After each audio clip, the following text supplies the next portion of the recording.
बक्षीसपत्र म्हणजे काय? जिद्दी मालमत्ता विना मोबदला कायदेशीररित्या हस्तांतरित करण्याची संपूर्ण प्रक्रिया व नियम. बक्षीसपत्र म्हणजे नेमके काय? कायदेशीर व्याख्या.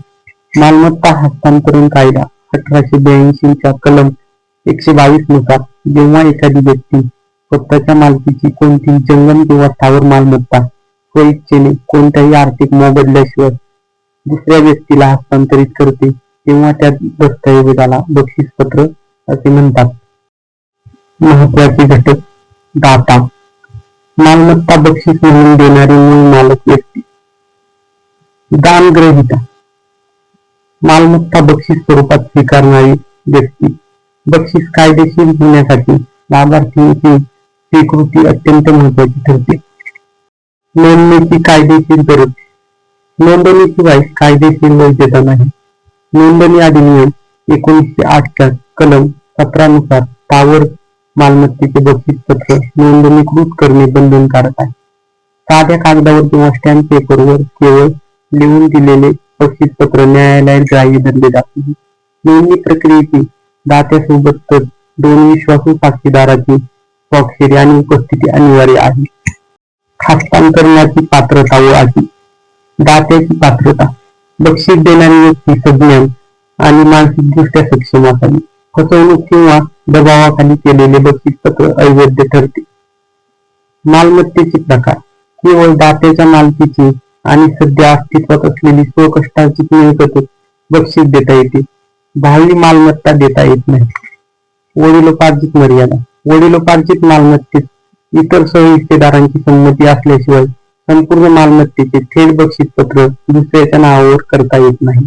बक्षीसपत्र विरुद्ध मृत्यूपत्र. बक्षीसपत्र. जिद्दी. अंमलबजावणी. मालमत्ता हस्तांतरण दाता जिवंत असतानाच तात्काळ पूर्ण होते. नोंदणी. कायदेशीर नोंदणी आणि मुद्रांक शुल्क भरणे कायद्याने बंधनकारक आहे. बदल रद्द करणे. एकदा नोंदणी झाल्यावर ते सहजासहजी बदलता किंवा रद्द करता येत नाही. मृत्यूपत्र. अंमलबजावणी. मालमत्ता हस्तांतरण केवळ मूळ मालकाच्या मृत्यूनंतर अंमलात येते. नोंदणी ऐच्छिक आहे आणि ते मुद्रांक शुल्क लागत नाही. बदल रद्द करणे. दाता हयात असेपर्यंत केव्हाही नवीन मृत्यूपत्र तयार करून जुने रद्द करू शकतो. बक्षीसपत्राचे महत्वाचे नियम व तरतुदी. विनामोबदला हस्तांतरण. या व्यवहारात लाभार्थ्याकडून कोणत्याही प्रकारचा आर्थिक मोबदला किंवा सेवा घेतली जाऊ नये. मोबदला आढळल्यास ते खरेदी खत मानले जाईल. दान स्वीकारणे. बक्षीसपत्रावर लाभार्थ्याने दान स्वीकारले आहे असे नमूद करून स्वाक्षरी करणे कायदेशीरदृष्ट्या अनिवार्य आहे. रद्द करण्याचे नियम. सर्वसाधारणपणे बक्षीसपत्र एकदा नोंदवले की रद्द करता येत नाही.